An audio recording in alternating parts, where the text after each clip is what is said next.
আসসালামু আলাইকুম। দুপুরে খাওয়ার পর শেষ পাতে আমের আচার খেতে কম বেশি সবাই পছন্দ করে, আমিও পছন্দ করি। আর ফ্রিজে দেখলাম একটাই আম আছে, সেই জন্য ভাবলাম এইটা দিয়ে আচার বানিয়ে ফেলি। 10 মিনিটের সহজ রেসিপির আচার হলে তো আরও ভালো লাগে। আর এইভাবে আচার বানালে খেতে বেশ ভালোই লাগে, আমার তো ভালো লাগে।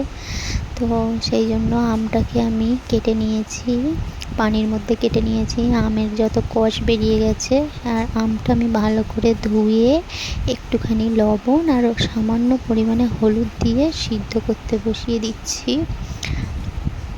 অল্প পরিমাণে হলুদ দিতে হবে, আমি কোনো ফুড কালার ব্যবহার করব না, সেই জন্য হলুদ দিয়েছি। আমটা ততক্ষণে সিদ্ধ হতে থাক, আর আমি আরও যেসব আচারের মধ্যে যেগুলো দেবো আমি সেগুলো রেডি করে নিই। তার জন্য কাজু আর কিশমিশ আমি পানির মধ্যে ভিজিয়ে দিয়েছি। আর খেজুর ছিল, সেই খেজুরের বীজটা ফেলে দিয়ে সেটাও একটু ভালো করে ধুয়ে নেওয়ার জন্য পানির মধ্যে দিয়ে দিয়েছি। একটু 5 ফোড়ন আর একটা শুকনো লঙ্কা নিয়ে নিয়েছি আমি। আমটা আমার সিদ্ধ হয়ে গেছে, আমি নামিয়ে নিয়ে সেই কড়াইটাই বসিয়ে দিয়েছি। কড়াই গরম হয়ে গেলে তাতে সামান্য পরিমাণে সরিষার তেল দিয়ে দিয়েছি। সরিষার তেল দেওয়ার পরে তেলটা হালকা গরম হলে আমি শুকনো লঙ্কাটা দিয়ে দিচ্ছি।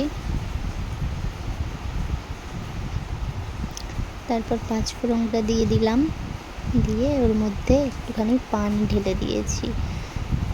5 ফোড়নটা একটুখানি দিয়ে তার মধ্যে পানি দিয়ে দিয়েছি।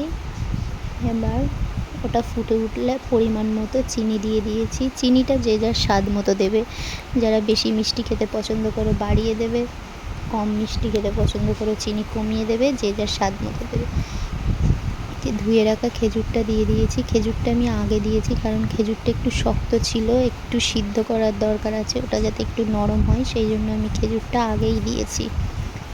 খেজুরটা একটুখানি হয়ে গেলে আমি সামান্য পরিমাণে লবণ দিচ্ছি, যেহেতু সিদ্ধর সময় আমি লবণ দিয়েছিলাম, সেই জন্য এখানে সামান্য পরিমাণে লবণ দিচ্ছি। ওটা ফুটে উঠলে ধুয়ে রাখা কাজু আর কিশমিশটা দিয়ে ভালো করে নাড়াচাড়া করে নিচ্ছি। কে কে আমের আচার খেতে পছন্দ করো অবশ্যই কমেন্টে জানাবে। তারপর সেটা ভালো করে ফুটে উঠলে এই যে আমটা আমি সিদ্ধ করে রেখেছিলাম, দেখো আমটা কিন্তু পুরো আস্তে আস্তেই রয়েছে, আমি ঘাঁটিনি, সেই আমটা আমি দিয়ে দিয়েছি।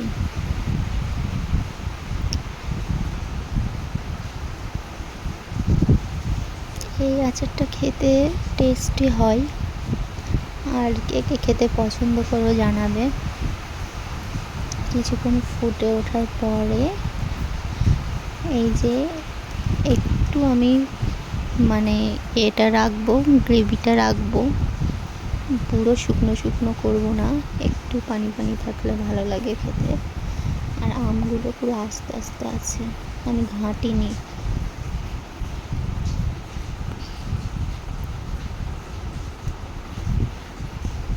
রেসিপিটা কার কার ভালো লাগলো অবশ্যই জানাবে।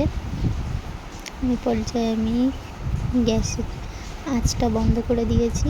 এই যে